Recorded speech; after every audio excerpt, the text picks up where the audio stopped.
Ooh, this one was a fun one, especially since this was my first time ever using this unique type of laptop. This is Pocketnow and I'm Joshua Vergara. What's going on, everybody? Here's my review of the Surface Book 3. Now, it might be my first rodeo, but I know that this is basically the same convertible laptop many of you might be rocking right now. Well, on the outside at least.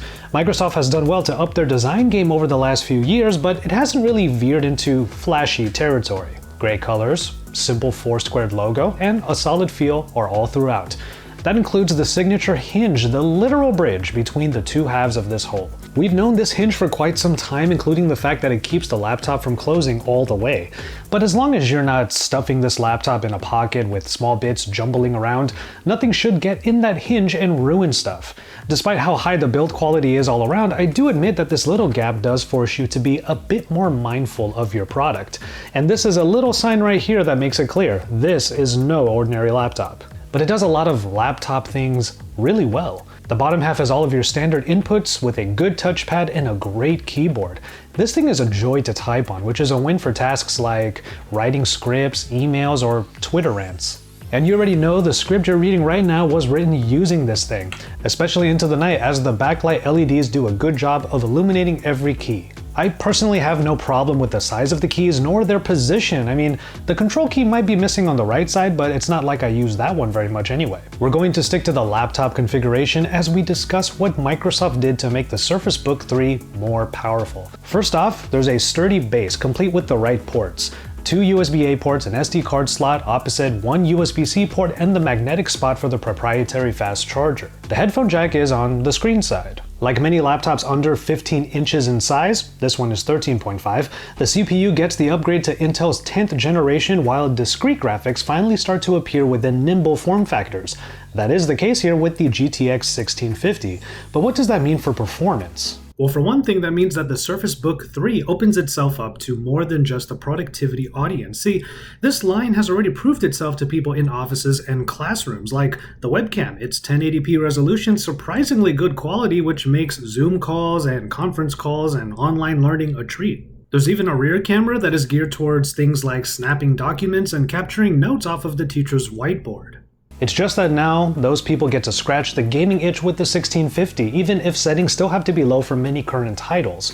But you can still get into games like Warzone or Rise of the Tomb Raider pretty smoothly, while having reborn classics like Persona 4 Golden and the new Streets of Rage always at the ready. I was actually able to do some video editing in DaVinci Resolve Studio. 4K timelines might be a bit of a struggle while scrubbing, but turning down the preview resolution and then using proxies makes the work a whole lot easier no matter what laptop you're using. If you ask me, a 1080p timeline with minimal graphical elements would do just fine here. And the top half makes these visual tasks all the better with a 3000 by 2000 resolution display that is fun to view. What is kind of hard to get past is the glare. The screen is pretty bright and plenty viewable throughout many shaded environments like indoors where the Surface Book feels at home.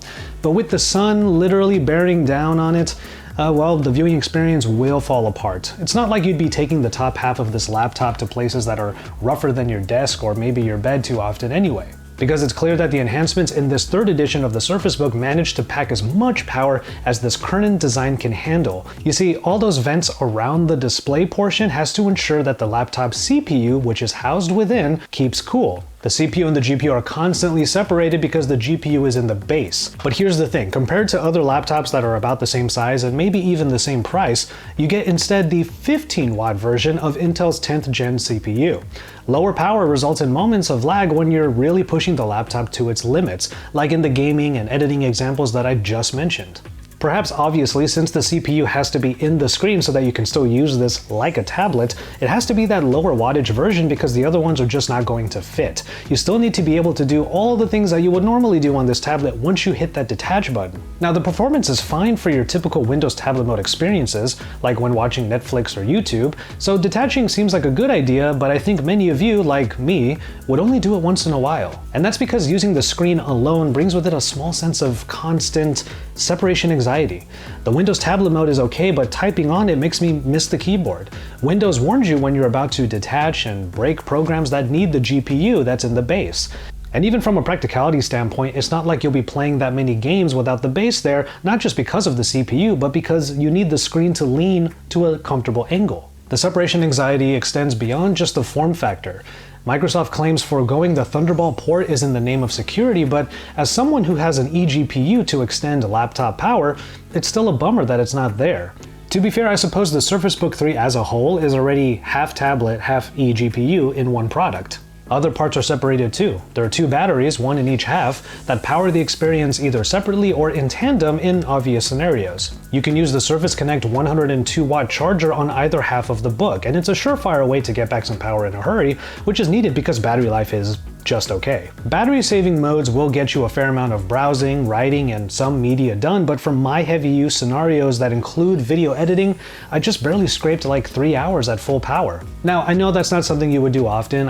Even for me, I would normally have the laptop plugged in throughout that entire task, but it was just a way for me to test how far the Surface Book 3 can go under the conditions that push its capabilities. Now, I suppose if you went to lower power settings on everything and just stuck to things like browsing and writing, you could get well above the 5-hour mark. But doesn't that kind of feel odd to do, considering all of the new things that Microsoft packed into here so that you could have more experiences? Honestly, it just feels like the Surface Book 3 is constantly in a war between its two configurations. If you're a tablet user, it's too obvious that the real fun is in the full setup. And if you're looking at this as your main singular laptop, you might end up neglecting an entire half of the experience. See, you can't be watching this video and not think to yourself, damn, that's really cool. But every feature that makes this convertible laptop cool, a consistent proof of concept, and one of the most enviable current laptops also makes this product so aspirational. Let's just start from the ground up. A convertible base that houses a second battery, a great keyboard, a decent port selection, and most importantly, GTX graphics elevates the entire Surface Book experience to usability levels that include gaming and content creation. I know that if I was a past Surface Book user, I would feel that envy, but to gain the right spec sheet for those scenarios, you have to shell out so much money. I don't know of anyone that is serious about gaming or creativity that could just get that performance that they really need from a laptop that is both slimmer in form and in price. And I don't know how many of you are active tablet users who would need to spend all that money to level up that experience to what the Surface Book 3 can provide. Office professionals can definitely find use cases for the unique form factor. Media junkies too, though the number of scenarios significantly dip in that sense. Casual gamers can have their cake and eat it too, with the laptop of their dreams finally supporting their extracurricular activities. And on that train of thought, would this be a great laptop for students? Well, it can be, but literally every type of user I have just mentioned comes with a huge asterisk. It can be for them, if they can afford it. Advancements in laptops in general have helped this book ascend to the same heights, and that's incredible on its own. But the Surface Book is already a luxurious item, and those evolutions only drive the cost up. So just to drive the point home, let me tell you what specs I have in this review unit. I have 32 gigabytes of RAM, which is awesome, 512 gigabytes of storage, which I could use twice that much, 13.5 inches is the screen, and an i7 CPU with the GTX 1650 GPU. Now, this is the laptop I would want. I want to have this form factor, nice and nimble, with that convertible nature, but I need that discrete graphics for my gaming and for my video content creation. But all you need to do is go to the Surface website and find that that is $24.99. But then if you want to reach for the stars with the 15-inch edition that packs 32 gigabytes of RAM, a 2 terabyte SSD, and then a bump up to the GTX 1660 Ti, you add another $900. The Surface Book 3 is the fanciest tablet of all time, just inches shy of being a great performing laptop. But for those specifications, you could just get a laptop that rocks them and save upwards of $1,500. So it begs the question, does this level of cool actually justify all of that money? If you want a laptop that's kind of like a jack of all trades and is a little bit like a transformer, well yes, you can get a Surface Book 3, but it's also a really hard device to recommend simply because you have to pay so much to enjoy everything this thing provides. I want to know what all of you have to say about the Surface Book 3. Have you been fans of the Surface Book up until now? Do you have a Surface Book 3? What has your experience been like? At the very least, you can drop some likes on this video, and if you are new here, consider subscribing to the Pocketnow channel because videos are coming out pretty much every single day. With all of that said, I'm going to go ahead and call it on this one. Thank you so much for watching, and we will see you in our next video.